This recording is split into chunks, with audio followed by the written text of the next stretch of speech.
So I've always loved being a public servant, whether being a public servant in the Marines or whether being a public servant in with the United States Justice Department. You're still a public servant.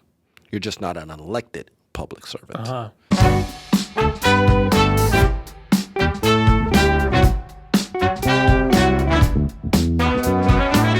Hi, everyone. Welcome to the Empire Podcast interviews, where we like to interview everyone from pastors to actors, rappers to trappers, and everybody in between. And today we have a very special guest. Yes. But before we get into that, like the video, subscribe to the channel, support us. We're trying to build this so much. And we thank you guys for being here. But let's get right into the greatness why we're here.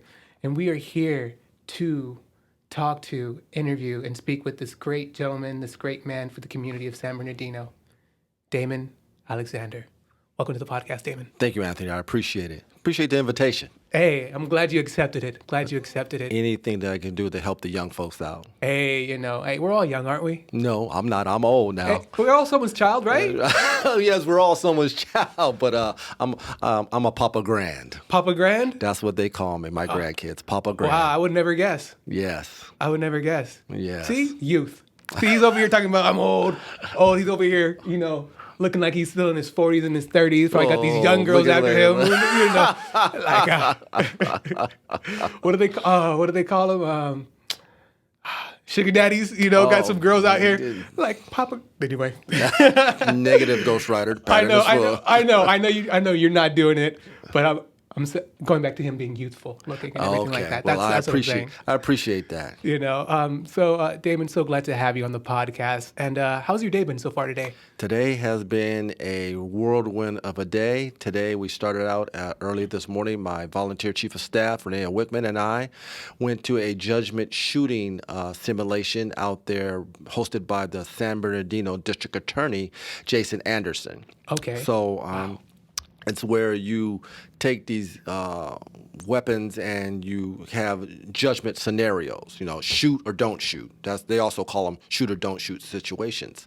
And so several members of the San Bernardino County committee that Jason Anderson puts on, there are several of those members that went down there to Riverside. That's where we were in Riverside. Mm-hmm. And we were doing those shoot or don't shoot scenarios. So the civilians know what it's like for law enforcement in those particular cases, shoot or don't shoot. Gotcha. And to actually show like civilians how difficult the decision can be to make. The judgment call. Wow. It's fractions of seconds. Have you tried the experiment yourself? I'm a retired ATF agent, so I've already been through multiple courses of shoot or don't shoot situations. Gotcha. What would you say is like some of the hardest things to make the decision about shoot or no shoot? It's the hardest things is when you have to talk to people and find out what their mental state is, right? Okay. You never know what their mental state is, so you may have to de-escalate a situation before you escalate a situation. Gotcha. There was one time when I was working out there in the desert, and it was nightfall, and it was just getting dusk, and you could see, and we were securing a location.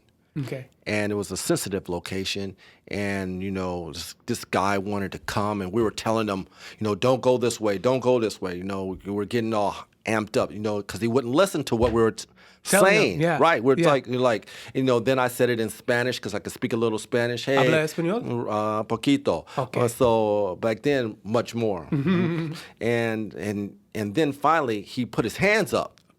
Like this? Like this. Oh. In a fighting stance. Okay. And he did this. And I was like, oh my gosh. And then I'm looking, and it said, I'm death. On his tattooed on his fingers. And that just tells you, don't judge a situation by its first cover. Look around, de-escalate a situation, and then make the proper call. Gotcha. And then that was the proper call for us, right? Because why is this guy not listening? Why is he not doing? Mm-hmm. And since then, you got to be more sensitive to people and the areas where they are. Okay. Right? Yeah. You never know. Don't judge a book by its cover. be culturally sensitive to the different ethnicities around. You know, I did that job for almost 29 years working with ATF, and you learn that you have to meet people where they are. You know, It's the only way. right. You know, you just can't go high, as we say, you just can't go high order. That's not a good look, or that's not a good method. Got you. What would high order mean? What would that mean? Yeah, it means you can't just start yelling at people and dropping expletives and stuff like that. Get to the ground. Right. Okay. You know what? People don't always respond to that type of, you know, interaction. Yeah.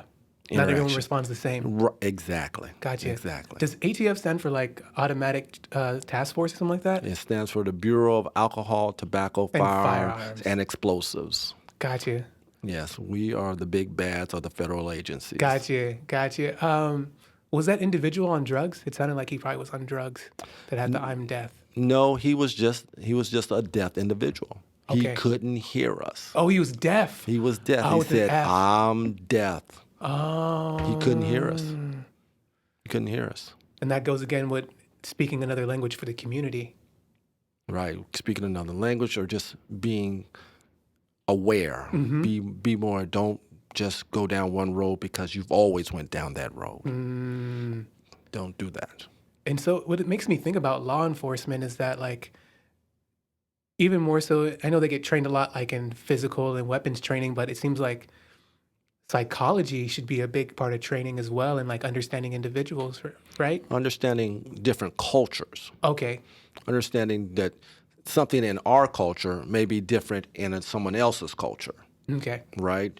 They may be from a different country. They don't know. They may not have been here long, because before I was with ATF, I was with the Immigration and Naturalization Service as an agent.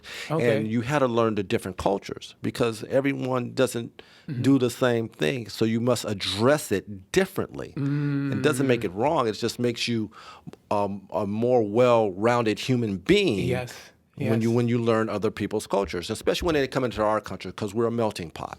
Huge. Right, huge. So, you know, when you're in law enforcement, you got to understand that, hey, this guy may be, or this individual may be from, you know, Jamaica. And Jamaica, they do things differently. A lot different. Right? And, or they may be from an Asian country, from India, and they do things different. And it's not that they can't acquiesce to our ways, but we must understand sometimes that they just do things differently. The words mean certain things in their country that it doesn't mean in ours. So we have to be aware of that. I love that. Damon, for people who don't know who you are and what you do, I know we started off pretty awesome the way we started off, but can you please tell all of us who you are and what you do? Who I am is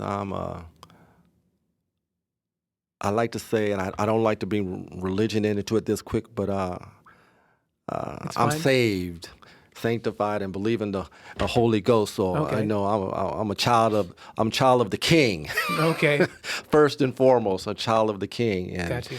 And then I'm a husband, Okay.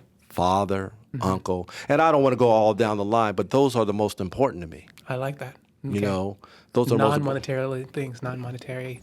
Those are the most important things to me. And then you can start adding, you know, I'm a San Bernardino City Councilman, you know, former, you know, special agent with the United States Department of Justice. All that stuff is me too. But the most important stuff, son of the King, husband, father, Papa Grand. Papa Grand. Papa Grand's in the house. I like that. Papa Grand. Papa Grand's in the house. I like it. It's a cool name. Right. That's it. Those are the most important. Those titles, right? You know, even now, Antonio, I get misty-eyed, and I do, or because I'm a former Marine. There's another title. It's okay. When my daughter, she was the firstborn, when she says "Dad," you know, that still means a lot to me. When we talk, and she's 32 years old, when she says "Dad," that still means a lot to me. touches here. Right. It means a lot. Well, all my children when they say it, but the firstborn, it means a lot. Got you. It means a lot. I remember her when she was just young, and I would come home from work, and she would greet me. There's nothing like that. Do you have children?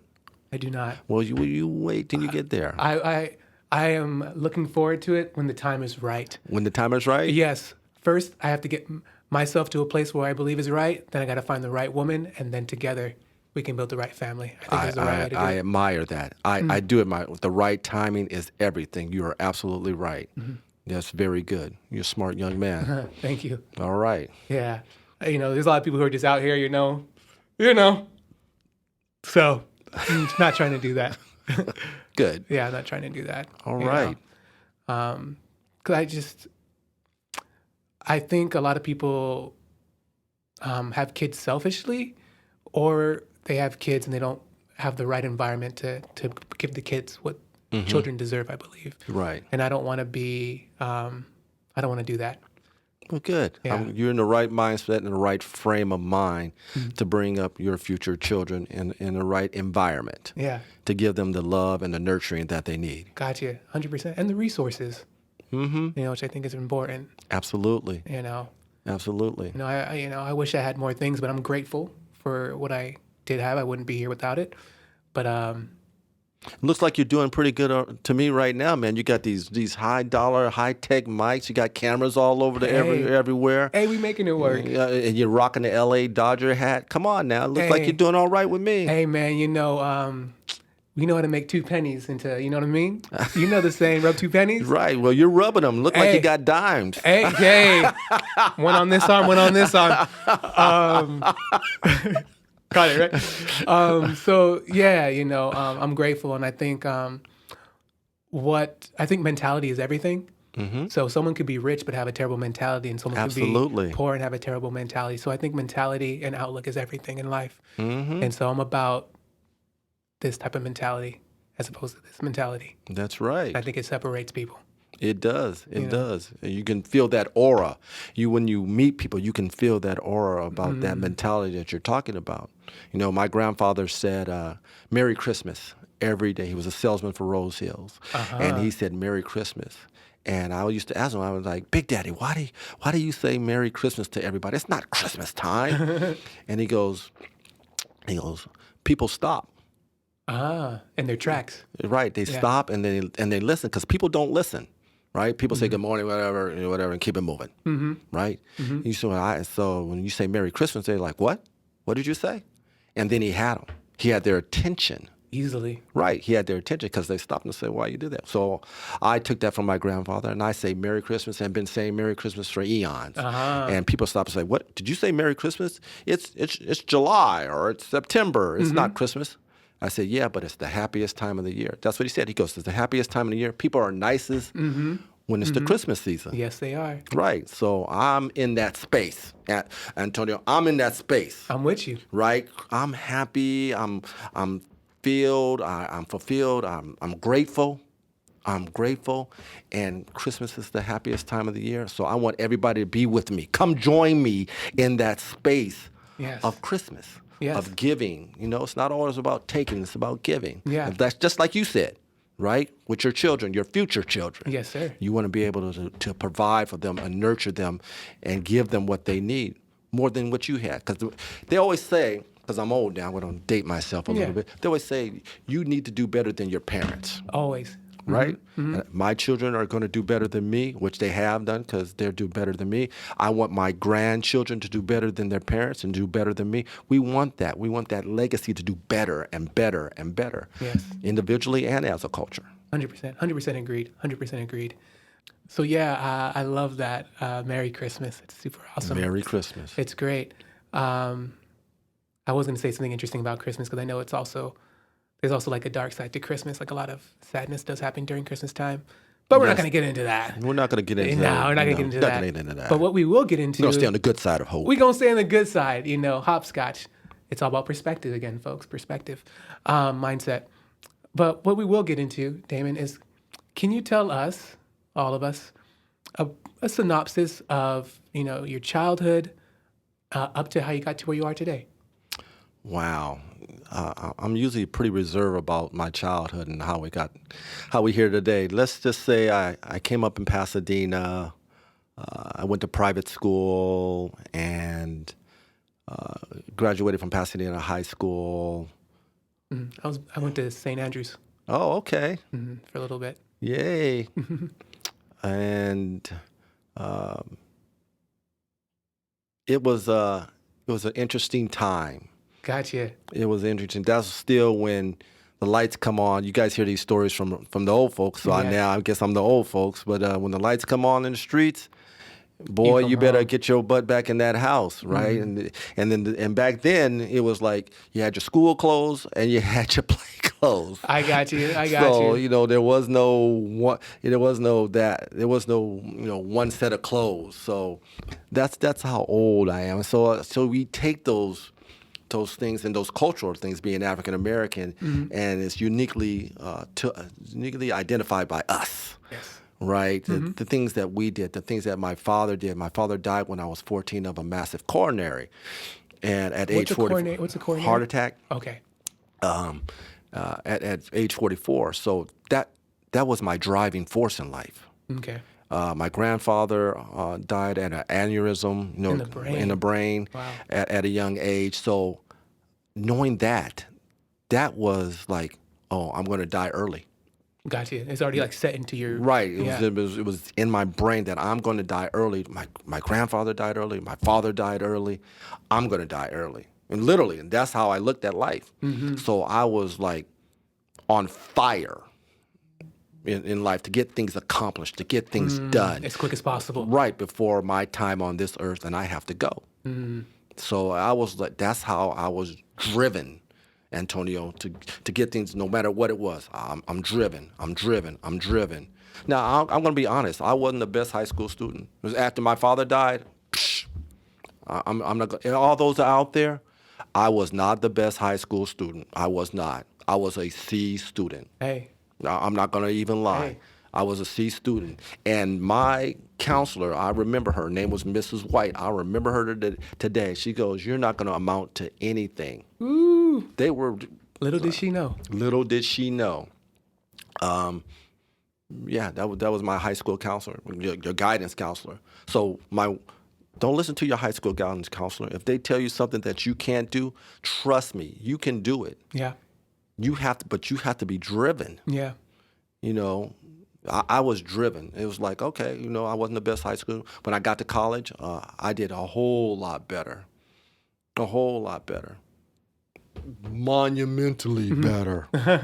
Because now it's costing me money. It's It's costing me money. My parents, my mom couldn't afford that. So I had to take out student loans. And it took me forever to pay off those student loans, but I took out student loans and I had a job. It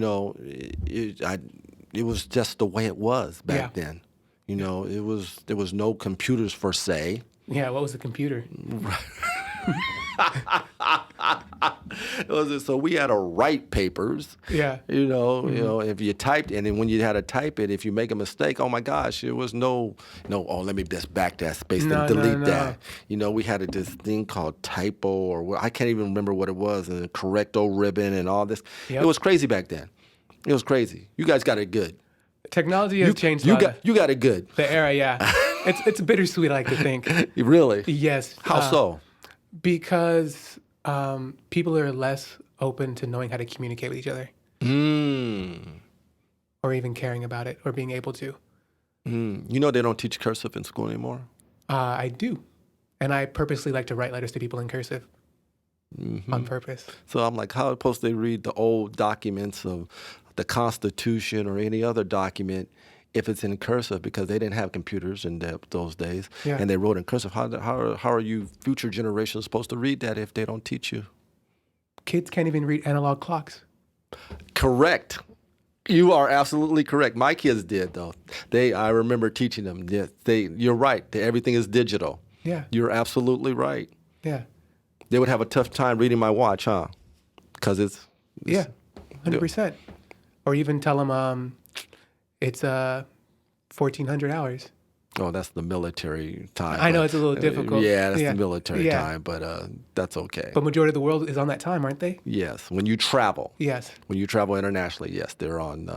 I call it military time. But Yes. Yeah. Yes. So how can we fix that though? I think the only way is by introducing it to them,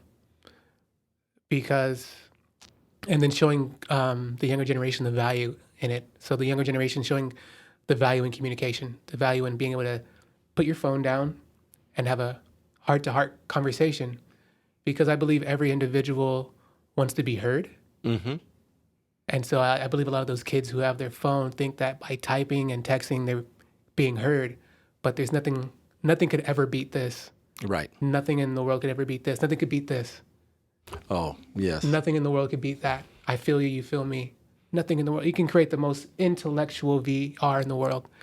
Nothing could ever beat that. And so I believe if we can bring that to kids, everybody, they'll realize, wow, this is unbeatable.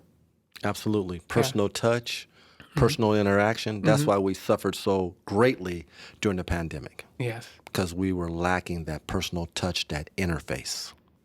And it showed. Yeah. And it showed. 100%. It did. 100%.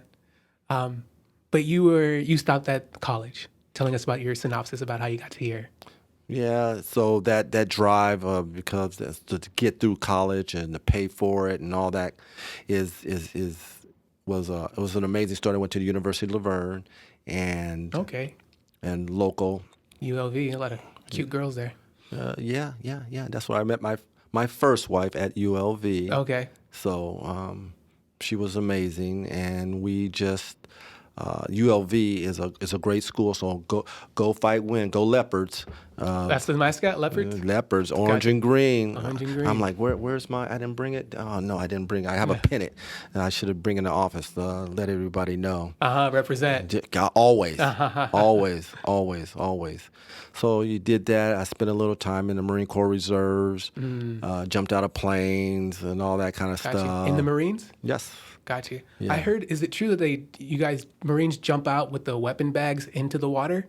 Or is that Navy SEALs? No, you can do that too. Okay. It's called water jumps and stuff like that. But that's Navy SEALs is Navy SEALs. Marine Corps has this equivalent called reconnaissance man, or recon. So I was a field radio operator, call for fire type of guy.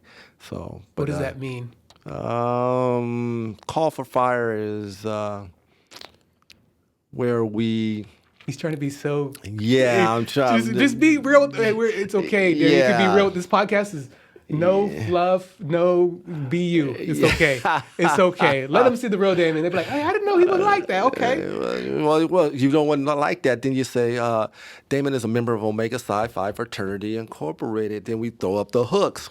Proof. Okay. There it is. We throw up the hooks, the purple and gold. There it is. The brothers of Omega Psi Phi. There Okay. you go. The best fraternity on the planet. There it is. Represent. He representing it. There you go. To all the frat out there, you know what I'm talking about. They know. Spring of '85, here's ZT. Someone gonna catch. They gonna catch that. They certainly are. Someone gonna catch that. That's right. I've been around a minute. Got you. So call on fire. Is that what it was? Call on fire. You call for fire, and you sit out there in the field, and you have different ways to call for fire. You can call for air. You can call for artillery, naval ships you can call for fire from back in the day. So it was, and you put that on obviously the enemy position. Okay. And it's changed since I was in the Corps. A lot more technology that you always get. A lot more technology. Yes. We were transitioning different types of technology when I was getting out, and to where they are now. To now, it's just. I just look at it and I go, wow. Impressive. It really is. It really is. It's really impressive. It's almost like Iron Man impressive. Yes. Because I love comic books. Okay. Who's your favorite superhero? Oh, the Hulk. The Hulk? Absolutely, positively. Okay. Twice on Sunday, Antonio. Okay. The Hulk. Okay, so The green guy. I'm a two things, Okay.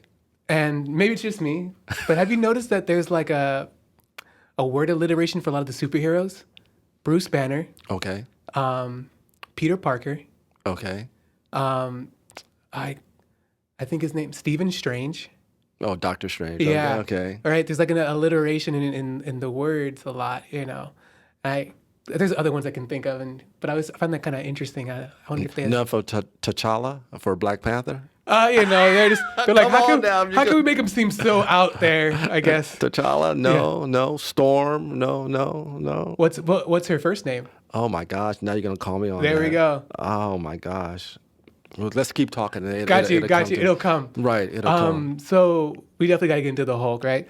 Someone was telling me recently, I was talking to him about, and he said that out of all the superhero movies, he felt like the Hulk got disrespected. Absolutely. You agree? Absolutely. Okay. Can you tell us why? Oh my gosh. Yeah. Hulk is the superhero, right? Okay. And then you got to back that up. You can't just say that. Everybody knows that the Hulk gets stronger when he gets angrier. Okay. That's his thing. He gets stronger when he gets angrier. And then you're going to let Thanos virtually beat up the Hulk in less than a minute?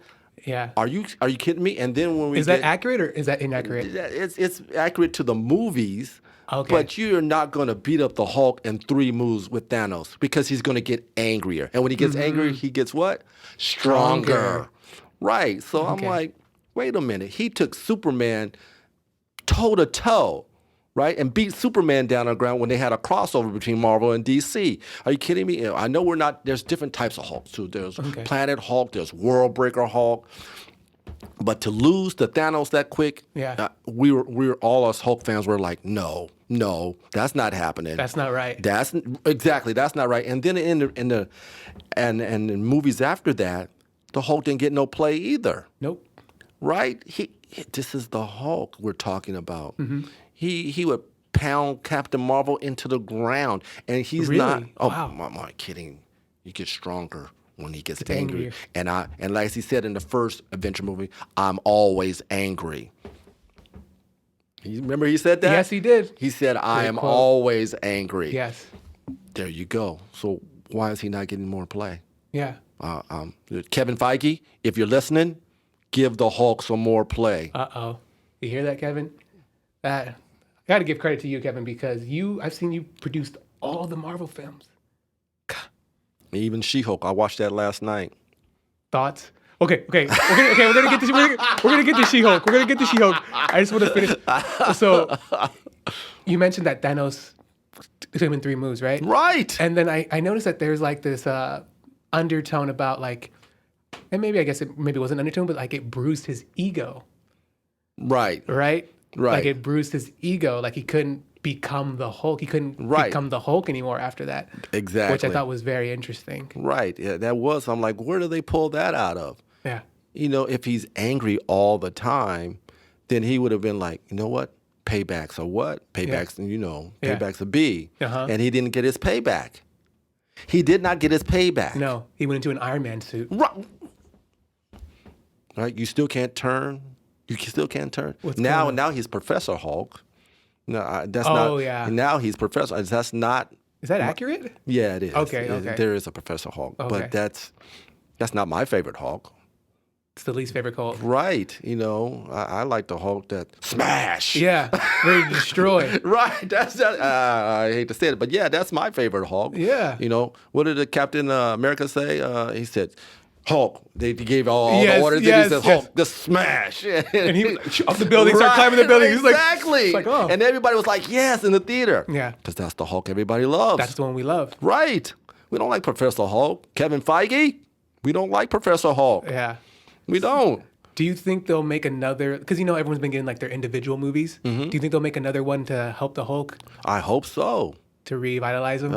They need to. I heard, because I watch all those shows on YouTube, right? And I hope they make the one they call World War Hulk, and that's where he goes. In fact, I think they're right now they're in the premises of doing that because he left in one of the ships and he was going to outer space, and that's part of the premise in the comic books. He left, and he goes out, and he comes back. So we'll see. I hope so. Fingers crossed. I'll watch it 2 or 3 times. That's what I'm talking about. To the theater 2 or 3 times. Let's go. So now we have to get into She-Hulk. Oh man, She-Hulk is okay. Okay. It's okay. They're giving her more. I feel like they're giving her a little bit more access and more love than they gave the Hulk. Absolutely. Okay, I haven't even seen it yet, but it's what it seems like. Yeah, absolutely. I just give her to her, let her be done. I still haven't seen Daredevil because they said Daredevil was going to go on the show, She-Hulk show. I'm like, okay, well, if you're in New York, then I expect to see Luke Cage, right? You know, I love Luke Cage. Okay. You know, and what's their team called with Daredevil, Luke Cage? Defenders. The Defenders. The Defenders. Gotcha. Luke Cage, Jessica Jones, Iron Fist. Come on, all those guys. They were, and Daredevil. That's the Defenders, and that show was pretty good. Did you watch it? I didn't watch it, but I did watch some of the Daredevil, which I thought was amazing. Yeah, really amazing. Just go get the Defenders back. Get Luke Cage back. I don't know how Kevin Feige can do New York without Luke Cage being there. You know, bulletproof skin, all that, strongest can be. Luke Cage, he runs Harlem. And you're gonna mess up on New York, and the Defenders are not gonna be there. Come on, guys.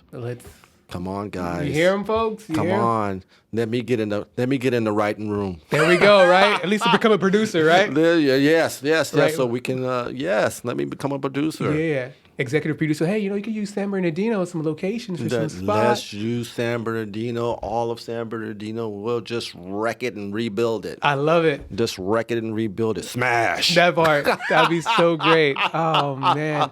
You know, my favorite superhero was Spider-Man. Spider-Man. Yeah. New one or old one? Cartoon. What I mean, Peter Parker or Miles Morales? So I grew up on Peter Parker. Really? The cartoon. Okay. Yeah, that's how I fell in love with Spider-Man, because what I loved was his wit. And I think that's what makes Spider-Man. Spider-Man is his wit. Okay. And that's in him, his joking around. And I realized that Deadpool is basically kind of like a darker version of I was going to say Peter Pan, of Spider-Man. Even look at Deadpool's outfit. It's like basically Spider-Man's same colors and everything, but just a little bit darker. So yeah, Spider-Man was my favorite because of his wit and having all the fun. Fun fact, Spider-Man is the superhero who had the most girls on the side, which is very interesting. If he's like, all these girls like Spider-Man or Peter Parker, it's like, interesting. That's a fun fact. That's a fun fact, ladies and gentlemen. Is that a Jeopardy question? Yes, Alex, I'll take that for 200. Yeah. Who was Peter Parker? Yes. So I didn't know about Miles Morales until much later. And I was like, okay. And then people were telling me that he's actually stronger than Peter Parker. And he has different powers. Yeah, like the electricity and stuff like that. Camouflage. Yeah, like a whole bunch of different things, which I thought was cool. I haven't made the video yet, but I'm going to make a commentary about, I would love to see the live action of Miles Morales, and I would like to see that via the death of Spider-Man. The death of Spider-Man? Yeah, so there's a comic book called The Death of Spider-Man, and they have the Sinister Six kill him, which is like Kraven the Hunter, Green Goblin, Lizard, Octopus. Like they all come together to like become the Sinister Six to kill Spider-Man, and it happens during Civil War where he gets shot by Punisher. And so he's shot and he gets attacked by these 6 guys and he dies. And this is between the period where Miles Morales is kind of like unaccepting of his abilities. He's like, I don't want to be Spider-Man. I don't like these abilities. Right. And so he sees Spider-Man getting attacked by these people, but he hasn't accepted his abilities yet. Okay. So he basically watches Spider-Man die. Oh, wow. When he could have jumped in and helped. Wow. And so I think that'd be a great live action story of seeing the death of Spider-Man and the rise of Miles Morales. Yeah, Tom Holland. I don't think Tom Holland would like that. Yeah, we'll give him some more episodes. You give him some more movies. But we lost Tobey Maguire and we lost Andrew Garfunkel, right? No, Garfield. But Garfunkel. That's another guy. Yeah, close enough. Right, close enough for government work. That part. But they brought them all back for alternate universes. So they brought them all back. So they're now back.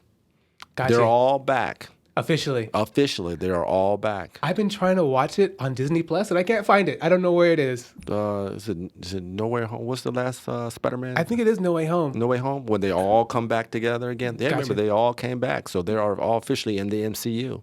Wow. Just different universes. Yeah. Thank goodness. But my live action favorite is Doctor Strange. Which one? Or you just like the Doctor Strange because you remember he has 2 movies out now. The multi-universe, right? But it's Okay, yeah, still the the same one, multi-universe. right? It's Yeah. still the same Doctor Strange Yes. from the first one. Yes. And I only like him because it actually showed me that he was the only Avenger to go one-on-one with Thanos and hold his ground. And I was like, okay. And he also went one-on-one with a god in the first one and basically used his mind to trick him. But So you don't think Thor held his own against Thanos? not as well as Doctor Strange, in my Okay. opinion. I think Doctor Strange held his own Okay. better. Because even Doctor Strange can handle Thor. Okay. Would you? If you disagree, please talk. I don't. You know, he's saying Doctor Strange can handle Thor. Doctor Strange in the multi-universe of madness couldn't handle Peter Parker. Remember when he tried to get that box back that had everything, and he knocked Peter Parker out of his persona, and then he grabbed him, and he still couldn't get the box because Peter Parker's Spider sense. his still couldn't do it. So if he can't handle Peter Parker, how's he going to handle the God of Thunder? Do you think he was seriously trying to get the box, or do you think? Yes, he was still trying to get the box. You can still go watch it again. Come Gotcha. back to me. Give me a phone call or something. We will circle back, but Circle back, watch again. Look twice. I think it comes from a perspective of like, is Peter Parker an enemy? Well, no, we know he's not an enemy, but Yeah. he wanted the box back. Of course. It's like, I want this back. You're not my enemy, but I want it back. Gotcha. Right? I'm not going to hurt you that much, but give me the box back. And I should be able to get it because I'm twice your senior. Yeah. Right? I have more experience than you. I should be able to get it back with relative ease. It should be like this. Right. Gotcha. And it wasn't. It definitely wasn't. But so my only argument before we move on, because I know we're having a nice little MCU Right. conversation, which is fun, right? Get a little bit more about our councilman here. The length that he would go through with Peter Parker wouldn't be equivalent to what he would go through with Thanos. Meaning, like, he's not going to push himself to like such an extent because Peter's not going to try to kill him. He's not, No. and so that's why just my personal opinion, just like, Hulk is yours.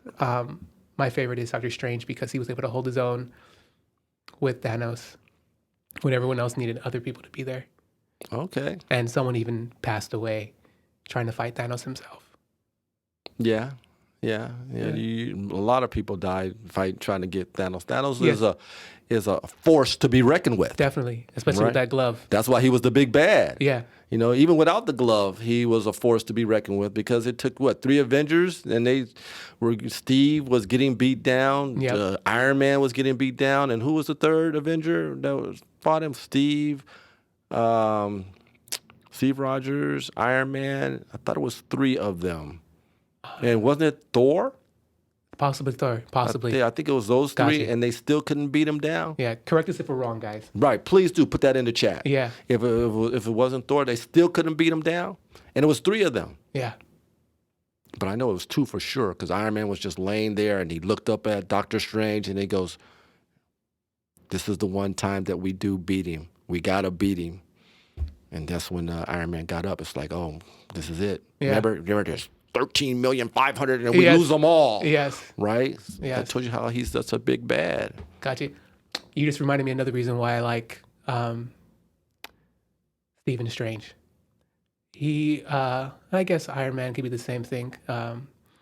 That these individuals, so Stephen Strange is basically all mind. He was not born he wasn't born or given any special powers. Correct. He had to work to become equal, Mm-hmm. right?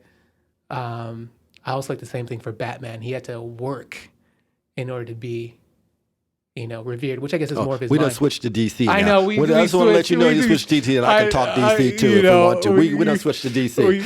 So I like characters like that, and I guess Also, Mr. Iron Man as well.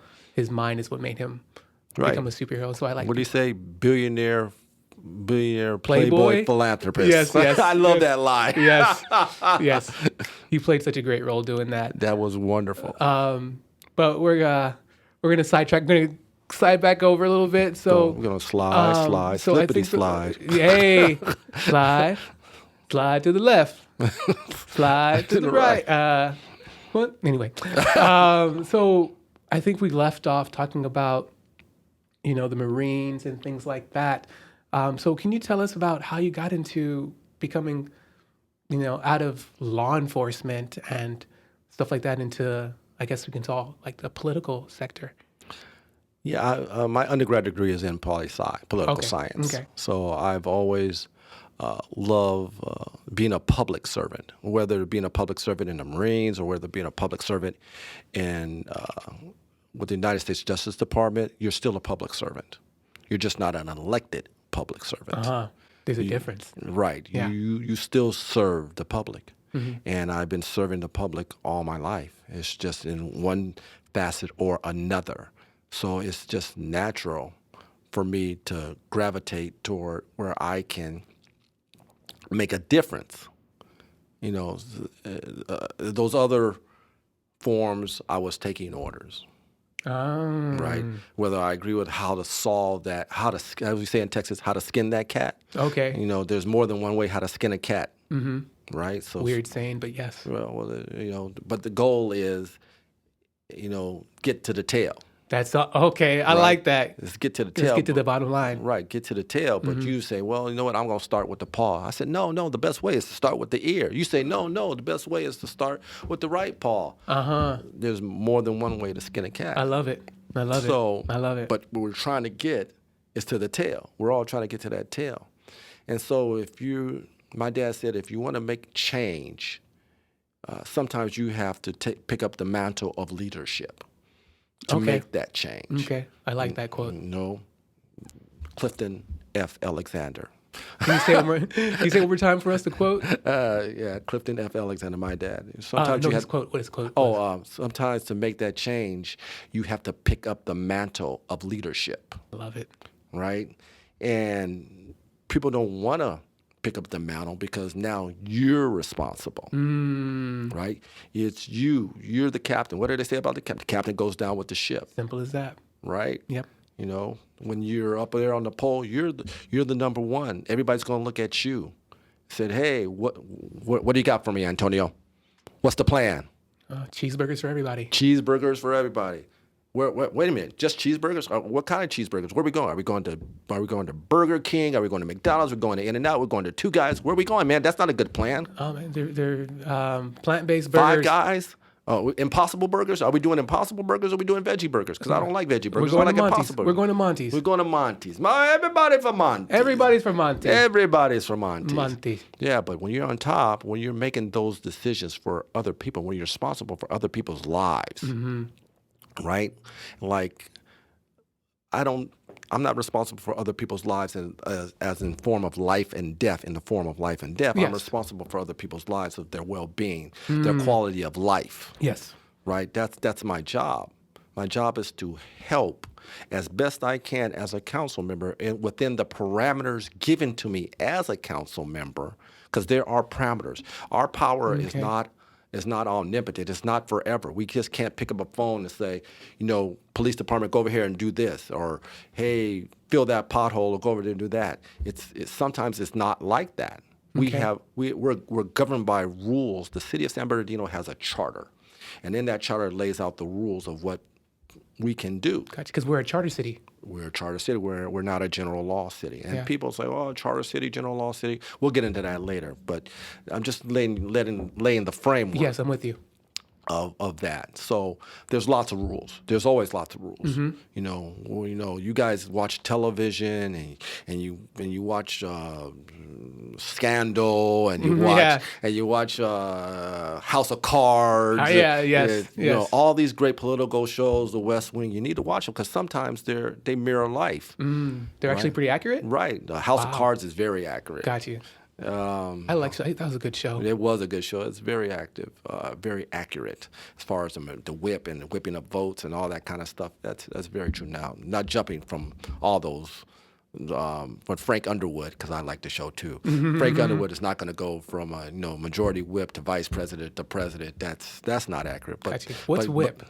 Majority whip is the person in government who, in the House of Representatives or in the Senate, that whips up votes. It's like you have a bill coming up and they go, okay, how many votes do we have? And I go, well, I don't know. Well, majority whip, go whip up some votes. Gotcha. Get them votes together. I remember how I used to put them on the wall. Who's voting for this bill? Who's not voting for this bill? Okay. Who's voting? Well, you're the whip. You got to get those votes lined up. Got to get them lined up. Gotcha. That's when you have to go to the people. Right. So you're going to make sure it's going to pass. So the president will say, hey, if they're in the same party, is this bill going to pass? I don't know, Mr. President. Is it going to pass? Well, let's see here. The majority leaders gets his people in line. Okay. So that's what the whip does. It's fun. And we just do that here. We have to build a consensus. I'm just one of six. There's 7 council members in the city of San Bernardino. I am one of them. I represent the 7th Ward, approximately 32,000 people. San Bernardino is the 18th largest city in California. 18th? 18th, Okay. and it's the 102nd largest city in America. There's over 19,000 cities in America. We're number 102. Okay. We're a big city. Wow. And people think it's actually kind of small. Right. We're a big city. I represent more people than half the cities in California. Got you. So Irvine, you represent more than people in Irvine. Irvine has more than 32,000. Okay. I just saw a random name. Yeah, you just Fontana? No, I think Fontana is 19. Okay. Fontana is right below us. Fontana is 19. So, but we're bigger than Upland. We're bigger than Montclair. Claremont. Right, all those cities. I think they may have 32,000, 40,000 people in their city. Gotcha. So we're larger than those cities, by far. Yes. Wow. By far. That is interesting. So what they always have said. The old saying is, the bigger the city, the bigger the problems. 100%. More money, more problems. More money, more problems. The bigger the pill, the bigger the illin. The bigger the illin, the bigger the pill. There we go. Excuse me, I'm sorry. Little cube in there. I'm sorry. I know. They don't know that's a cube. I'm sorry. They may not know about cube. Man, some people know about cube. You're going to learn today. Man, I got to say it was a good day. Yeah, there you go. One of my favorite songs. Me and my boy used to roll to that. Hey. I love that. I love that. So San Bernardino has that. We're a big city.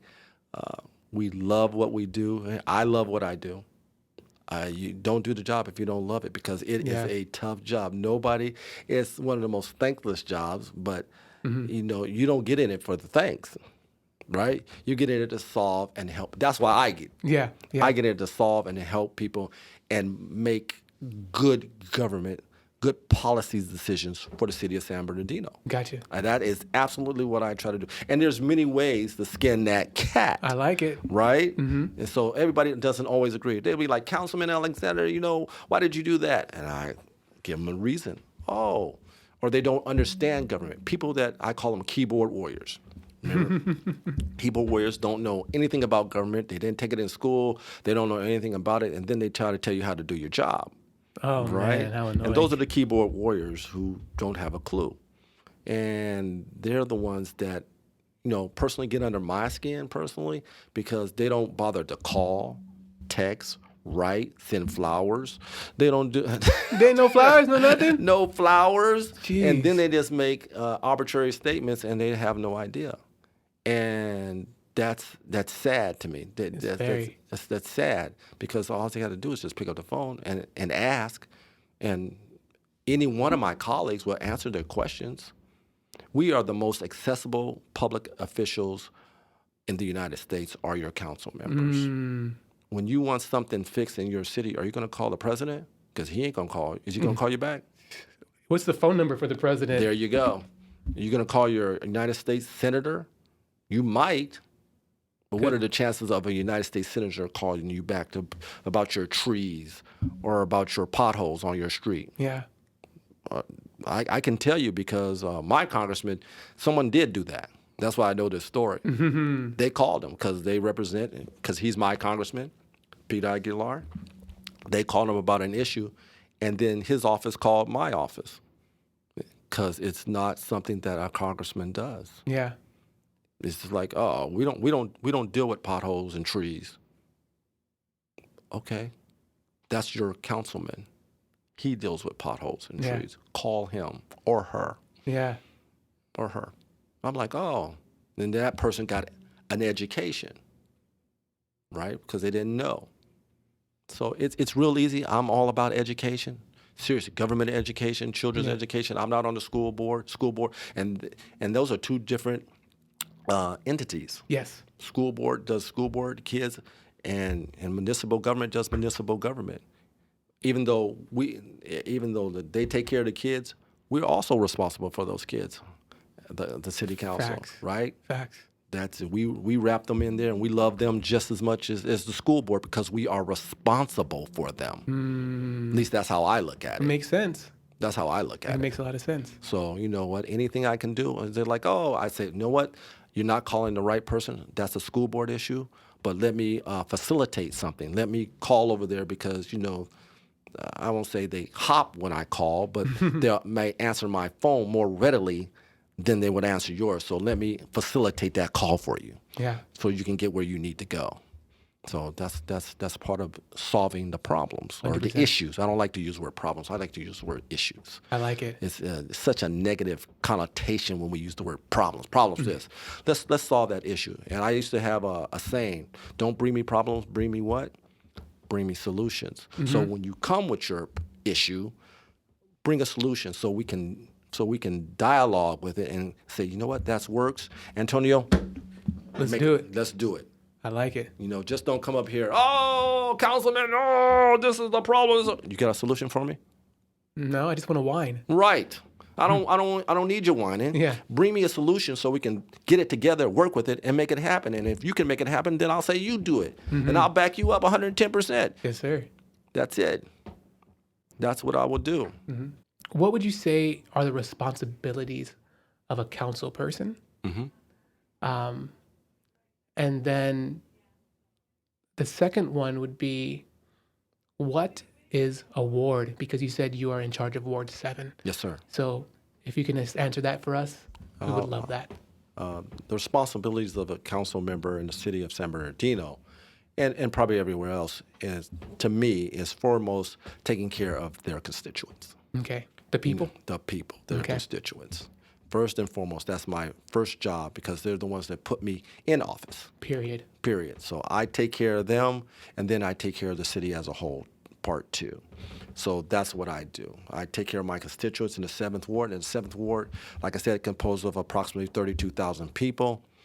Their boundaries are, they set out boundaries.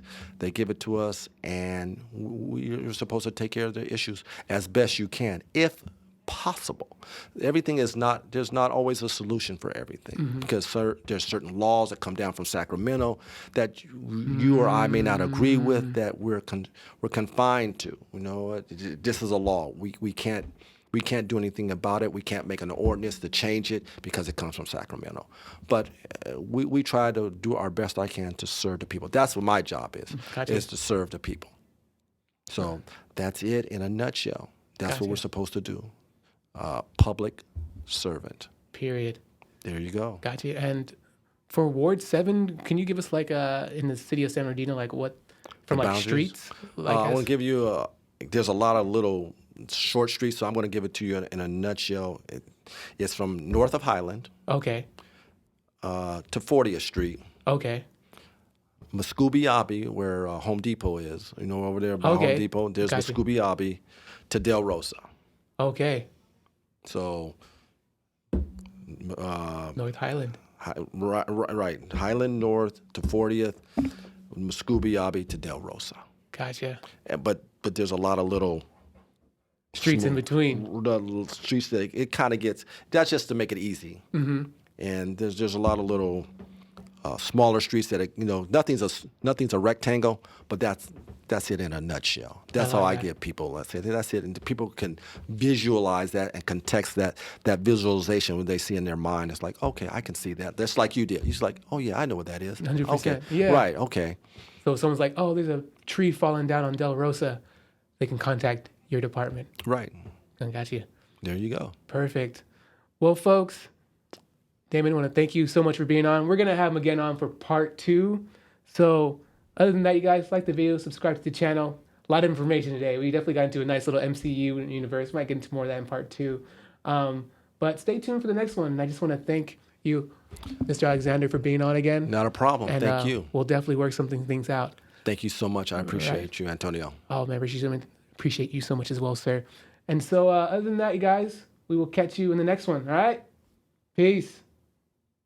I say it's my duty. Yeah. Is it my will? Yeah. To do what? Yeah. To do is right. I say. That's it. That's just... Yes. That way I could sync everything up together. Right. Yeah, because I have all these things going on, so I can sync it all together. Nice. Can I get a selfie with you before you get out of here? Absolutely. So, Gotcha. anything else there, sir, before we wind this down? Any DC, anything else about government? Yes, I actually had a lot of stuff. But maybe we can do a part 2. I think we should do a part 2 if that's possible with you. Anything for you, sir. You name it, and I'll make it happen. See that? He didn't bring me a problem. He brought me a solution. Part 2. That's what we do. Definitely make a part 2.